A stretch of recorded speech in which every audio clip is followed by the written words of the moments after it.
அந்த மாங்கடிக்காரியின் குரல் வேண்டுமா? அந்த முதியோரின் குரல் வேண்டுமா? அந்த இளமை மகனின் குரல் வேண்டுமா? யார் குரல் கேட்க போறீங்க? யார் குரல் கேட்க போறீங்க? அவர் குரல் அந்த மாங்கடிக்காரனின் குரலா வேண்டும்? அந்த ஆவிக்கு உதிப்பது.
விட்டுடும் நான் ஏன்னா ஏன்னா என் மொண்டாடி விட்டுட்ட பற்றி ஏன்னா என் மொண்டாடி விட்ட பற்றி அழகு மொண்டாடி விட்டுருந்தேன் அம்மே உங்க அப்பா விட்டு நான் பறந்து போயிட்டானே தங்கத்தை விட்டு நான் இறந்து போயிட்டானே அண்ணே அண்ணே எங்க பசங்க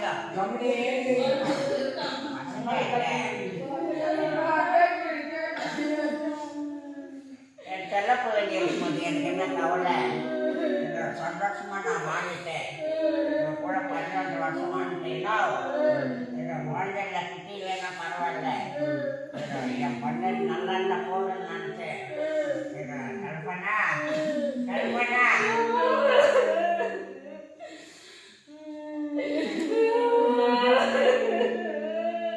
அம்மாடிக்கு போயிட்டாண்டி கல்பனா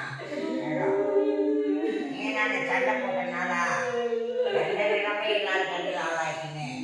என்னை நீ போய் சாவாக்கிட்டானோ என்ன எப்பா எப்பா நான் வீட்டில் தான் இருந்தேன் எப்பா நான் வீட்டில் தான் பாருந்தேன் என்னை வந்து கூட்டிட்டு போய் வாவாண்ணா அப்போ என் பண்ணை திட்டுவான் எனக்கு தெரியும் கல்பனா திட்டம்னு சொல்லி தெரியும் போனேன் இன்னும் தெரியல கல்லாச்சு அப்படியே நின்றுலாம் நினச்சேன் அதெல்லாம் என்னென்ன இருக்கு வாடான்னு என்னை கூட்டிட்டு போய் என்னை கல் ஊற்றி கலவு சேர்த்தாங்க என்ன இன்னைக்கு நல்லா இருக்கானா என் மண்டல பூ போட்டு ஏற்றாப்புல அவன் ஏற்க மாட்டானா என்ன வேக போவாடிக்கா போவாடன்னு வேக போவாடன்னு சொன்னேன் பாடையில் எப்படி போனான்னு தெரியல எனக்கு அதிகமான பாடை இல்லை நான் கொஞ்சம் பாடை நான் வேணான்னு சொல்லிட்டேன் மூத்த நான் வேணான்னு சொல்லிட்டேன் அவன் அதிகமான பாடை நான் சொல்றதுல உண்மை நிம்மதி இல்லா கண்ணியில் ஆளாக்க எனக்கு சந்தோஷம் இல்லா கண்ணி அம்மா என்னைக்கு வர போகிறேன் ஊருக்கு என் மண்ணன் நான் வண்டியில் கல்பனா அப்பா வீட்டுக்கு போகலாமா கல்பனா நான் இல்லைன்னு கூட சேர்த்துக்க மாட்டேம்மா போனேன் வழிமுறையில வச்சேன் எங்கள் அம்மா சந்தோஷம் பண்ணிட்டா வேதனை வேடிக்கைங்களோ எப்பா எப்பா போட மாட்டேன்னு எப்படி கூப்பிடுவேன் எப்பா பிள்ளையா நான் என் மட்டா கூட நான் ரெண்டாவது கூடுவேன் அம்மே அம்மே அந்த மாமனை பார்த்து விழுந்தாலும் என் மட்டா பட்ட பிள்ளைங்க எப்படி இருக்கு பார்த்தியா என் தங்கச்சி பட்ட பிள்ளைங்க எப்படி இருக்கு பார்த்தியா நான் இந்த பாச வேலைலாம் விட்டுட்டு